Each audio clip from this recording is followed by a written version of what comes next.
and carry them over with you, and put them down at the place where you stay tonight. So Joshua called together the 12 men he had appointed from the Israelites, one from each tribe, and said to them, Go over before the ark of the Lord your God into the middle of the Jordan. Each of you is to take up a stone on his shoulder, according to the number of the tribes of the Israelites, to serve as a sign among you in the future, when your children ask you, What do these stones mean? Tell them that the flow of the Jordan was cut off before the arks of the covenant of the Lord. When it crossed the Jordan, the waters of the Jordan were cut off. These stones are to be a memorial to the people of Israel forever. And in Romans chapter 12, verse 1 to 4 says, Therefore I urge you, brothers and sisters, in view of God's mercy, to offer your bodies as a living sacrifice, holy and pleasing to God. This is your true and proper worship. Do not conform to the pattern of this world, but be transformed by the renewing of your mind. Then you will be able to test and approve what God's will is good, pleasing, and perfect will. And last, Revelation chapter 2, verse 45. It says,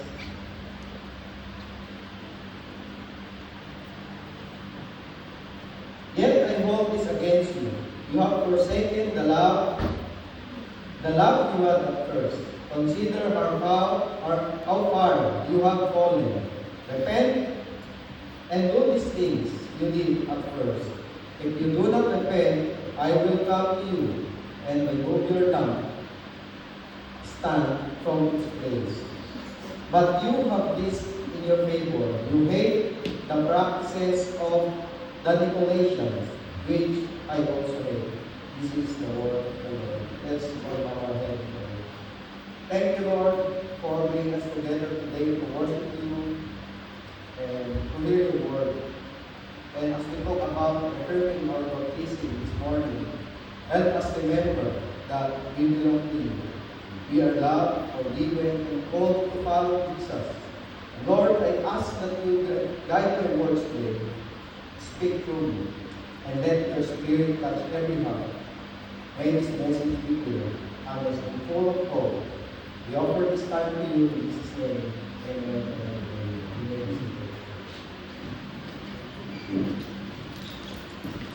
Again, good morning. Good morning.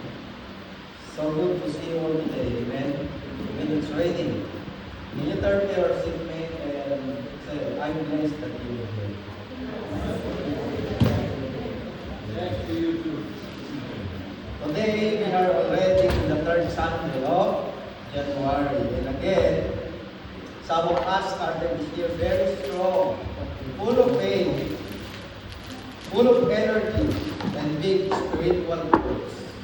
Amen. We said, this year will be different. This year I'll pray more. This year I read my Bible every day. Some of us even made promises to the Lord. Others said, this year I read one chapter of the Bible a day.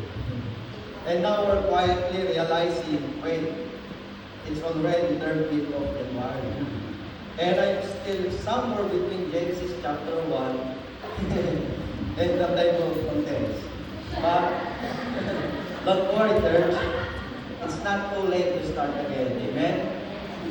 Amen. Now let's have a recap about last week's message. Last week we talked about what baptism really means.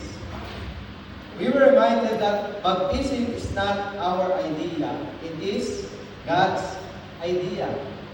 It's not about how perfect we are, but about how faithful God is. And in baptism, God marks us with His grace. He claims us as His own. He calls us into a new life. Not because we earn it, but simply because He loves us. Amen? And baptism happened only once. Whether you were baptized as an adult, as a child, or in another Christian denomination, that baptism counts. Because baptism is not about our age, our understanding, or the strength of our faith at that moment, but it is about God's action and grace. But there's the truth. Life happens after baptism, right? That's why today's message is so important. Today we are talking about reaffirmation, not rebaptism, not starting over because God failed, because God never failed. Reaffirmation is about remembering, renewing, and recommitting to the grace that God has already given. Think of it this way. Reaffirmation is like renewing your vows. You don't get married again because the first one didn't count. You renew your vows because the love still matters. And you want to say, I choose you again. For those baptized as infants, reaffirmation is the moment you say, Lord, the grace you gave me, I now claim as my own. And for those baptized long ago, reaffirmation say, Lord, I remember who I am. I remember your faithfulness, and I recommit my life to you. It's what baptism and many moments of renewal. One faithful God who never lets us go. Amen? Now, church, after everything we've just talked about baptism, grace, and how life happens after baptism, here's where our Reformation begins. Because Reformation is really about remembering. Reformation helps us remember God's faithfulness. In the book of Joshua, chapter 4, 1-7, the people of Israel had just crossed the Jordan River. This was a small moment, and this was a miracle moment for them. God stopped the river so His people could walk through on dry ground again. And once they crossed over, God gave a very specific instruction. In verse 6-7, says, in the future, when your children ask you, what do these stones mean? Tell them, the Lord dried up the Jordan before you until you had crossed over. We see that God told them to take 12 stones from the middle of the river and set them up as a memorial. Why? So that they would never forget what God had done. Where God had brought them from and who had carried them through. Those stones were not magical. They didn't save anymore. They didn't create the miracle. They were simply reminders. Because God knows something about us. And you really know this too. You want to know what it is? We are very good at forgetting. Right? Who among you here has experienced? You look everywhere for your eyeglasses, only to realize they were on your head. Let me make this real. Some of you still have photos on your phone. Screenshot of answered prayers, messages from a time when God showed up exactly when you needed it. But how often do you scroll past without noticing? Or maybe you still remember the day you first believed, when your faith was fresh, your prayers was honest, and worship felt alive. But now, life is busy. Our work is demanding. Our responsibilities pile up. And without realizing it, faith becomes something we carry instead of something we live. Church reformation is like picking up those stones again. It's saying, God, I remember. I remember when you saved me. I remember when you forgave me. I remember when you carried me through seasons. I thought I wouldn't survive. Reformation does not mean God forgot His promises. It means we need to be reminded of His faithfulness. And just like Israel needed visible markers, we also need spiritual moments where we pause and say, Lord, you have been faithful. And I don't want to forget that. That's why Reformation matters. It becomes a spiritual marker in our journey. A moment where we stop drifting, stop rushing, and remember who God is and who we are because of Him. Amen? Now, before we talk about renewing commitments, before we talk about returning to passion, it always starts here. Remembering the faithfulness of God. And when we remember Him rightly, our hearts again begin to turn back naturally. After remembering God's faithfulness, the next question is simple. How do we respond to what we remember? That's where affirmation comes in. Let me say this clearly. So there's no confusion. Reaffirmation is a response, not a rebaptism. Okay? Reaffirmation is a response, not a rebaptism. And I want to explain why. Because sometimes people get confused. They think, are we going to be baptized again? Or do I have to be baptized again? Because I drifted. No, church. That's not what we're doing. In fact, the Bible makes it clear. Baptism happens one. Ephesians chapter 4 verse 5 says, one Lord, one faith, and one baptism. It doesn't say one baptism plus another baptism when you feel like it. It says one. Because baptism is not mainly about what we did for God. Remember, it's about what God did for us. When you were baptized, whether as a baby, a young person, or an adult, God was the one acting.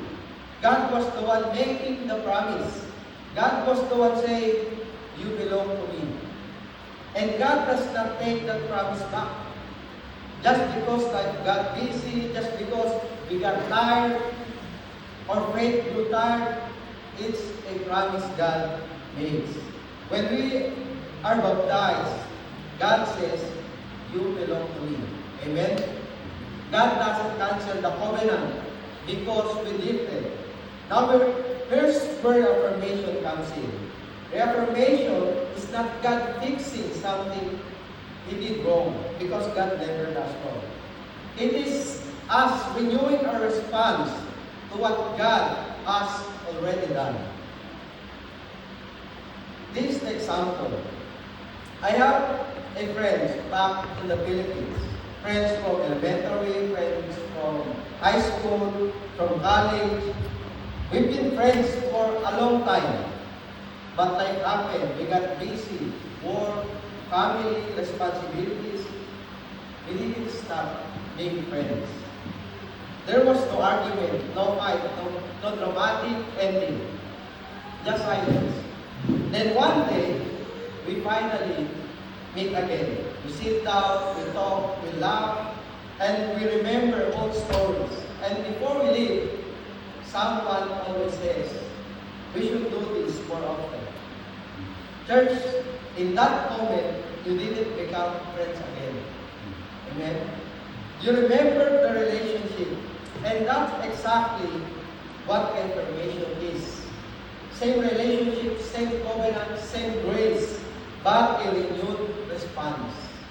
In Romans chapter 12, verse 1 says, in view of God's mercy, offer your bodies as a living sacrifice. In view of what God has already done, we respond. Again, for those baptized as infants, reaffirmation is the moment you say, Lord, the grace you gave me then, I now claim as my own. For those baptized long ago, reaffirmation is saying, Lord, I remember who I am. I remember your faithfulness, and I choose you again. God has never broken His promises. Amen? But sometimes, we need renewal. And reaffirmation is our response. And the good news is this, God always welcomes our response. Remember that God's promises never changes.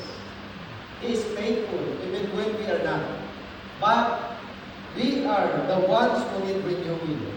It's a call to respond.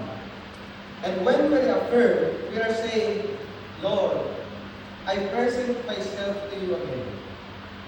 It's like we are saying, God, I'm not perfect. I've drifted. I've been distant. But I'm coming back. Reaffirmation is your moment to say, Lord, I claim your grace for myself again. It's not a second baptism. It's a second grace. It's a renewed response, and that's powerful. Because it shows that our faith is alive. That we are not just Christians by tradition, but Christians by choice. And that choice matters. So today, let's be honest with God. Let's respond to His grace. Let's reaffirm, not because God forgot, but because we remember. Amen? Remembering God's faithfulness is powerful. Responding to His grace is necessary. But reaffirmation doesn't stop with remembering. And it doesn't end with emotion. Because remembering without commitment changes nothing. We can feel moved in a moment and still keep living the same way. We cannot in agreement and never take a step forward. That's why affirmation always leads us somewhere. It leads us back to commitment. Reformation calls us back to commitment. Reformation is not just saying, Lord, I remember that you've done. It's saying, Lord, I'm ready to walk with you again. This is where grace becomes practical and where faith becomes visible. In Revelation chapter 2, Jesus speaks to the church in Ephesus. They were active, they were busy, they were doing many good things. But Jesus says something very honest. In Revelation chapter 2, verse 45 says, Yet I hold this against you. You have forsaken the love you had at first. Consider how far you have fallen. Repent and do the things you did at first. Church, notice, Jesus doesn't say they stopped believing. He says they stopped loving. They were still saving. They were still serving, still showing up, but their hearts had drifted. And if we're honest, many of us know that feeling. We haven't walked away from God. We've just grown comfortable. Prayer become quick. Faith become a routine. Obedience becomes selective. And Jesus doesn't shame them. He invites them back to remember, to repent, and to return. That's commitment. Commitment is choosing God again, not just with words, but with life. Again, Romans 12:1 reminds us, in view of God's mercy, Offer yourselves as a living sacrifice. Church, commitment is our response to mercy. Not perfection, not performance, but surrender. Reaffirmation is that moment where we stop drifting and start choosing Christ again. Amen? So church, when we talk about reaffirmation, calling us back to commitment, we're not talking about adding another religious activity to our calendar. We're talking about responding to grace, because when God reminds us who we are, He's not trying to shake us. He's inviting us to Him. And that brings us to the heart of this message today. Let me ask you a question, not to pressure you, not to put you on the spot, but to help you listen. To what the Holy Spirit might already be saying. Where are you right now in your walk with God? Some of you are walking closely with the Lord, but you've never taken that step of baptism. You love Jesus, you believe, but obedience has been sitting in the one day category. Others of you were baptized years ago, maybe as a child, maybe as a teenager, and like happened, you didn't stop believing. You didn't walk away in rebellion. You just got busy. Busy with work, busy with family, busy with surviving. And today, God is not saying, why did you leave? He's saying, come back. Remember who you are. Reaffirmation is not only about restarting your faith. It's about remembering your relationship with God. Church, next week, we will gather to witness something holy. Amen? We will celebrate baptism, new beginnings, new life, public obedience to Christ. And we will celebrate reaffirmation, not as a sign of failure, but as a declaration of faith renewed. If you have never been baptized, this is not about being ready enough. It's about trusting a faithful God. And if you feel spiritual fear, your faith, hear this clearly. You are not going backward. You are going deeper with God. You do not need to be perfect. You only need to be willing. So this week, I invite you to pray one honest prayer. Lord, what are you calling me to do? And it equals you to step forward. Don't delay.